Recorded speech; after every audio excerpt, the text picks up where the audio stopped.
everybody, my name is Courtney and today I'll be talking to you guys about appropriate and inappropriate dress in the workplace, and also comparing the United States with other cultures and countries, and finally I'll be discussing the benefits of dressing well. So imagine we walk into class and we see our professor, Rick Curry, dressed in a grungy t-shirt and grungy shorts. You probably wouldn't take him as seriously as if you were dressed like he is today. And that just happens with everybody, not just with him. A quote by Edward Gibbon says, "Style is the image of character." Basically what that means is what you wear sends a nonverbal message about you. It can tell the other person about your education, your income, or your self-esteem. Basically, you are what you wear. And what you wear sends a first impression to the other person.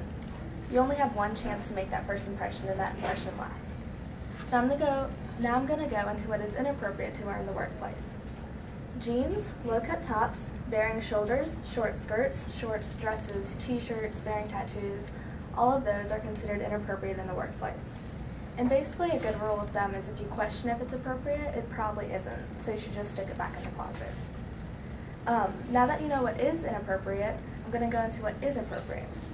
Dark colors, beige, and white colored clothes are all considered safe and should be worn in the workplace. Collared shirts and closed-toed shoes should also be worn.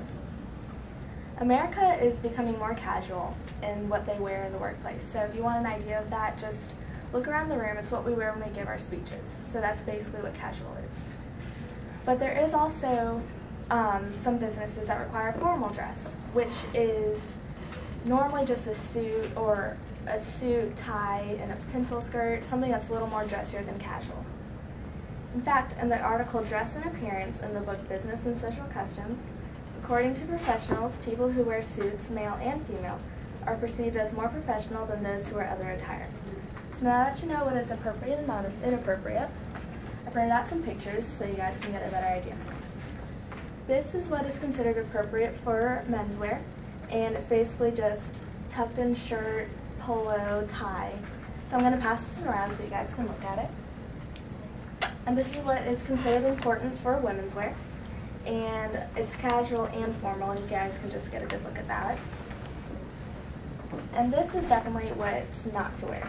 You wouldn't show up to work wearing what Lady Gaga's wearing right here. So I'm going to pass this around too. There are also benefits of dressing well. According to Dixlar, who's also in the book Business and Social Customs, well-groomed men and women were placed in identical situations with less polished participants who neglected their appearance. Every single time, the more highly groomed individual not only got the date or help with a flat tire, but also the job offer with a higher salary. Companies also have a better dressed staff also tend to be a little bit more successful than companies who don't have a well-dressed staff. And by dressing well, your confidence gets boosted, so that's a good point there. There are other countries that are similar to the U.S. in the way they dress in businesses. For example, Canada is very similar, but it's a little bit more conservative than the United States. And France is also very similar to the United States, but it's a little more fashion forward considering it is the fashion capital of the world, and it's also more formal. Countries that are very different from the United States include the Philippines. In the Philippines, men wear something that's called a barong, which is a loose white shirt with tails out and no jacket or tie.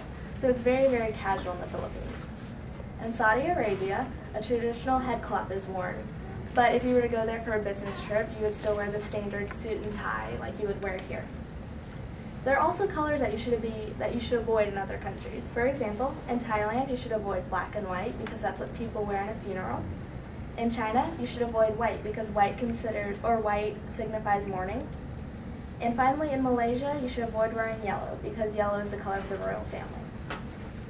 It's always important to consult a colleague who's familiar with other cultures just to get an idea of what you need to be wearing. In conclusion, you should dress for success because it'll work out best in the end. Thank you.